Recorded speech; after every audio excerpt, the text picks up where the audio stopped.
Here is today's dish, all presented by Stone Academy. You might want to buy that lottery ticket for Mega Millions. It's happening tonight, so head on out and grab your ticket. The estimated $502 million prize is the fourth largest in the lottery's 16-year history. Yeah, the jackpot has been rolling over since the last winning numbers matched on January 5th. Oof. That prize was $451 million, and the 20-year-old winner from Florida took a lump sum payment of $281 million. Yeah, wow. The lump sum for the current jackpot is an estimated $301 million. So it seems like the jackpot's been getting bigger and bigger lately. That's because back in October, the lottery increased that number. So and they changed the rules a little bit, so it's a little more difficult to win. What do you do with that much money, though? I mean, if I won, I wouldn't complain, but it's like, how about... You travel, you give some of it away, you pay for college. Lots of things. I guess. All right, now imagine turning 18, buying your first lottery ticket, and then being set for a while. It'd be the best birthday gift ever, right? I think so. I'm wishing and hoping for that. That's what happened to this one gal, I should say, over in Canada. So this is Charlie right here. Bought a bottle of sparkling water on her 18th birthday to celebrate, because she can drink at 18 up there. But little did she know, she hit the jackpot, winning $1 million.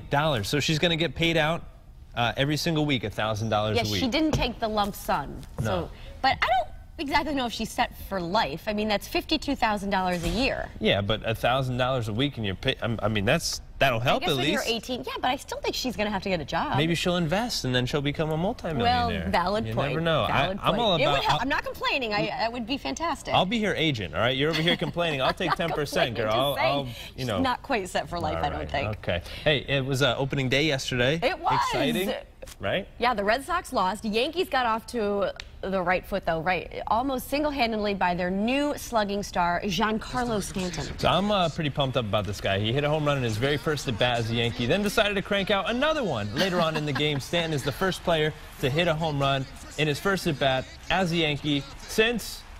well, that guy, Aaron Judge. Last year, yeah. So not as exciting, but still a huge feat there. I'm really blown away by the guy's abilities, Teresa. Yeah, I think he's kind of handsome, and I really like his name, Giancarlo. So you're blown away by his abs? There he is. I guess, right? Not so bad. I wonder if he and Aaron Judge are going to be friends. I feel like they might be. I think there's probably a bromance already brewing. But you kind of have the hots for both of these guys. You want to make like the perfect... if Aaron Judge's name was like Giancarlo Judge, I feel like that might be the perfect guy. That would be your dream man. I don't know. All right. No, I have my dream man. I'm just saying. I'm glad we showed that picture. Now I feel even more incompetent about myself, Teresa. Thank you very much. All right, let's talk baseball back here in Connecticut because the Yard Goats are gearing up for another season. Yeah, and they're back. And with baseball comes awesome food. So there's going to be some new treats next time you hit up Dunkin' Donuts Park. I know their opening game, I believe, is next week. So this season, there's going to be a sandwich called the Pit Boss, which features a half-pound burger with pulled pork, barbecue sauce, and pickles. Yeah, you'll also be able to get a donut dog, which amounts to 2 hot dogs, raspberry jam, which is kind of interesting, bacon served in a glazed donut. Yummy there stuff. It is. There. I would try it. I would try it. Why not? Different. It's really messy. How can you eat that at your seat? You just eat it up. That's their the Yard Goats. Eat it up. That's their hashtag. So you got to do it. Also, there's going to be a BLT DD sandwich, which is basically your standard BLT with maple mayo between 2 glazed donuts. That sounds fantastic. What a great stadium that is, too. It's a fun night to go see a game there. We went last year. You feel like you're in a Major League Park, so it'll be fun to get back there. Except the 2 games I went to, one it rained, and the other was opening day last year, and it was frigid. It was cold, right? Hoping to get to some warmer games this summer, but it's cool to have a home team to root for. Right here in Hartford, yeah. All right, speaking of donuts, there's a new one that fans of The Simpsons will love. Are you a big fan? Are you a Marge or a Homer guy? No, I like Family Guy better, but anywho.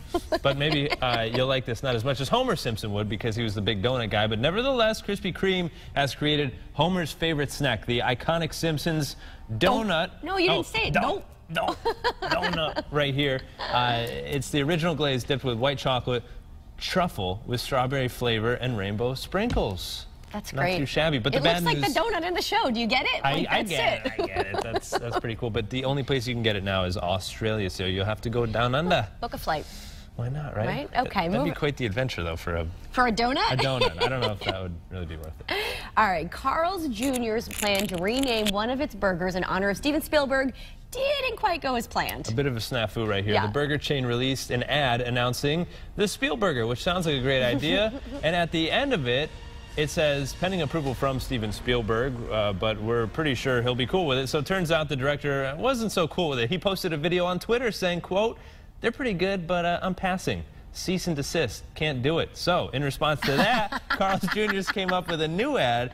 Spielberger's not coming soon to Carl's Jr.'s. So, and that's that. Well, nonetheless, we're talking about it, right? That's we true. don't have any of those on the East Coast. It is a good burger. Well, we'll have to hop on a plane, get a Carl's Jr. Spielberger. Go to Australia and first. Go to Australia. Very Get a healthy donut. diet, I guess, right? All right, we're going to take you back to your days in school. Were you ever late for class? Every day. You were? Well, no, like homeroom? I'm a very just... tardy gentleman. Yeah, I was never quite on time. But you're like Miss Organizational. You were probably always there, the teacher's pet. I mean, the standout student, I should say. In the front row. But yes. Anywho, this college professor has a different disciplinary approach. If you're late, you have to bust a move there. You have to dance. Yeah. Professor Lowndes has made it known that, hey, if you show up, I mean, that guy goes all in. I could see if you're late and he says you have to dance, but to go like that, I mean, that's just next level. So the professor says if you're late, you got to bring food to class, tell a joke, or dance. So it looks like this guy just decided to. What would you do? Pelvic thruster.